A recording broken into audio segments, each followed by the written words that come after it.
What's going on, guys? Welcome over to the Marsh Haven Outdoors YouTube page, and today we are going to be doing a first impressions review of the FA Last Pass Lessers that run $200 on sale for 12, which is a killer price for full body decoys. But are they a killer decoy themselves? Stick around and find out. So we're gonna get right into it. Before we get down to the nitty and gritty of it, I'm going to give these guys the green check mark of they are a buy. If you are a beginner hunter or a hunter who's been goose hunting for a little bit and you want to switch to full bodies, these are a good first pickup. Pick yourself up 2 to 3 dozen of these, and I don't think you'll be disappointed if you're a beginner or a mid-level goose hunter. Now, let's get into the nitty and gritty of it. I'm going to be talking about 4 different categories. It's going to be affordability, durability, motion, and just flat out how they look. And it's a really easy check system. It's going to be a green check mark as in, yep, good to go. Orange as in, we don't know yet. And red as in it failed that section. That's going to be my format for the rest of my review videos. That way you guys know what to expect. So, talking about this particular goose decoy, let's go right into affordability. Affordability is awesome on these. Like I said, $200 on Rogers Sporting Goods on sale. I don't know why, but these guys go on sale all the time, and they just came out. They usually run $250 is the MSRP on them, I think. At least that's what they are on Rogers Sporting Goods. Just wait, be patient. Every few weeks these go on sale for $200. These are going to be a great entry-level decoy for $200. Moving into the durability aspect of these, we'll start with the head. So the head is a 2-stage system. It pops in and then twists, or twist and then pop. I can't remember. I put these together a few months ago. And this is not going anywhere. No problems with these heads. I love these heads compared to the heads on the Green Headgear Hunter series. Those things are a nightmare. I will talk about those in a later video. The overall thickness of the plastic on here, this thing is just solid. It's not going anywhere. So the thickness of the plastic is very good. I was able to tell when I was drilling in my hand loops here, and these are thicker than my Green Headgear Hunter Series goose decoys. That being said, these are a smaller decoy with them being a life-sized lesser decoy, but they weigh more than my Green Headgear Hunter Series goose decoys, which are bigger. The only thing I can say about the paint currently is that on the leg portions here, or the stumps where like the legs would come out of or whatever, I am already losing some paint. This is almost a 90-degree edge here, so I'm not going to knock them too much for that.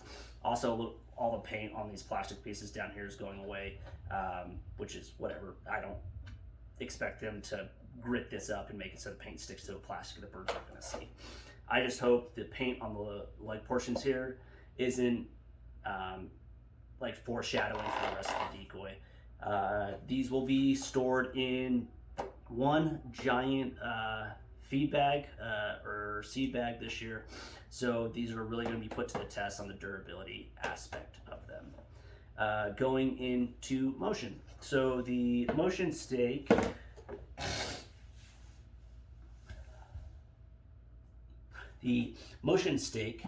is pretty long, almost too long actually. I prefer all my decoys to sit lifelike off the ground. I don't want them really high. I feel like they move around too much and it just doesn't look that good. So I will probably be trimming mine down, but I can see as if you maybe have some back problems or you just don't want to bend over, 60 times all the way over putting them. I get it, you can go home with a sore back. but for me, I'm going to definitely trim them down. The handhold on here is solid. It's a pin that drives through the center of this, which is nice. The reflective tape does not come on these. I put the reflective tape on here myself because I felt like the clear handle here is going to be hard for me to find at night. So I wanted to add something there when I had my headlamp on to be able to find that. There is a problem with the motion cone. So we'll start with the upright head, Sentry head. That problem is not placing these on here. It's super easy to place them on here. If you have kids or you're bringing out new people who haven't hunted before, it's super easy for them to put these decoys on these motion sticks. They move around very well, and they're not going to spin on you. You can see they stop there. The feeder does the same thing, the second out of the 3 different positions here, and it is perfectly fine. Moves around very nicely, little wind. I tested them out in the summer. They're good. The relaxed head is where we start running into problems. So you put it on there and it just drops forward. It rests on the edge of this cone. It's still going to be able to move and do its thing, but for some reason this bothers me to no end. I expect this particular decoy and mold to sit at a 90-degree angle. I don't know if it's by design that this sits forward. If it is, it's kind of wonky to me, and if it's not, that means one of 3 things. The first thing being that when they were testing these, they didn't test them long enough to find that problem, which is ridiculous. And if the second one being that they found the problem and they still sent it to market, which I think is even worse. And the third one, which I'm hoping is the case, is I'm hoping this is a manufacturing issue where they placed this cone too far back on this particular decoy. I wish they would move it forward so that center gravity is right where it needs to be.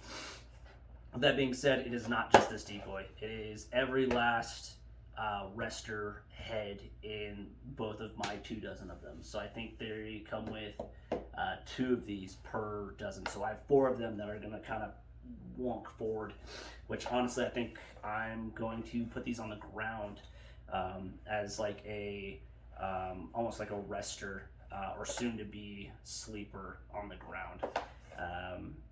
So if that breaks the bank, or not necessarily the bank, but if that breaks the deal for you, I completely understand. If you spend $200 on something, you want it to work out of the box. You don't want to have to do something to it.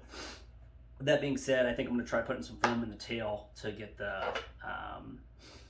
weight center on this again, but I'll get back to you guys and see if that works or not.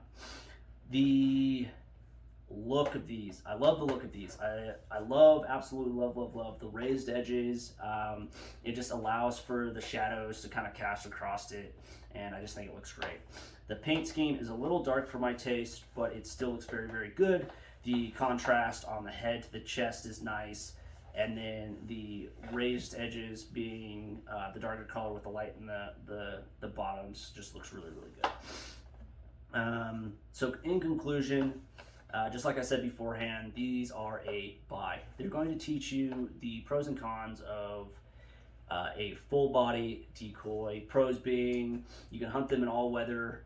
You don't have to worry about not enough wind if you're hunting socks, or too much wind and all your silos are getting pushed over or whatnot. There will be more work involved with full bodies. You have to put them in individually slot bags if that's the route you're going. There's going to be extra cost added on to each dozen if you got to buy $100 12 slot bags to keep these in pristine condition every time you're bringing them in and out of the field. Getting them in and out of the field. Do you have a trailer to haul these? Can you put these in the back of your truck? Do you own a truck to carry these? Are you able to drive into the fields that you're hunting? Do you have to carry these full bodies in 3/4 of a mile to get into the field? You're not going to be able to get a lot of these in. So these are a good entry level full body to show you the pros and cons of owning a full body. So that's going to be the end of the review section of this this video. So if you liked what you saw, hit the like button, and if you want to stick around for more review content and hunting content in the future, go ahead and hit that subscribe button. If you think there's any categories that I should add to the review process, please leave that down in the comments down below.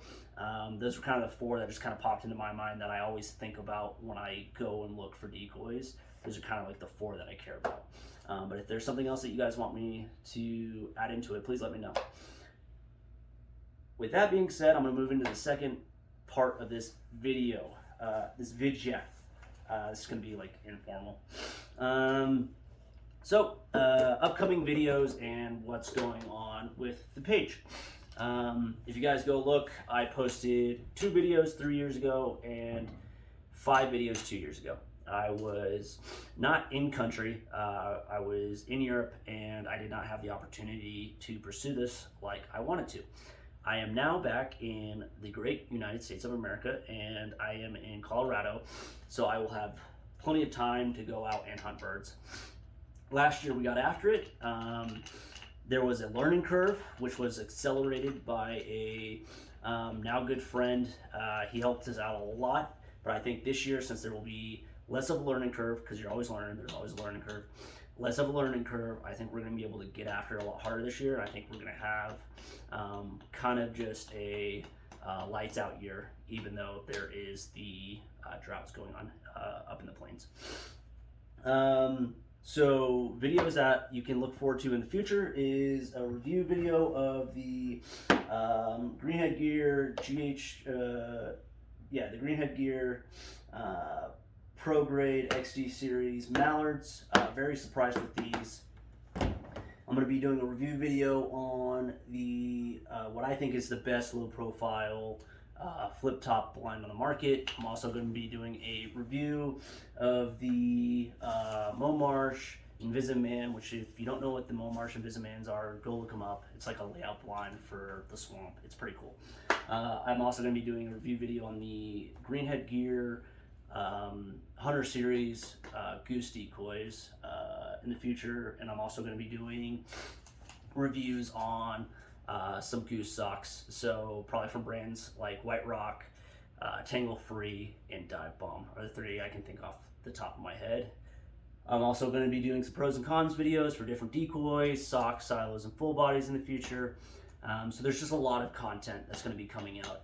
I'm going to hold myself to it. I plan on posting at least once a week, if not more. I'm going to try to be posting up to 3 times a week.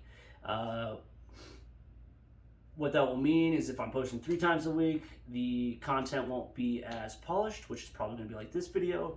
Or if I'm only posting once a week, I think I'm going to spend more time and try to polish the content. So maybe if I have like a stellar goose hunt or something, I'm going to take the time to make sure that that's edited well.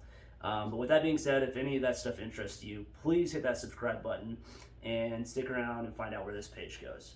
As always, stay safe and hunt hard. I'll see you on the next one.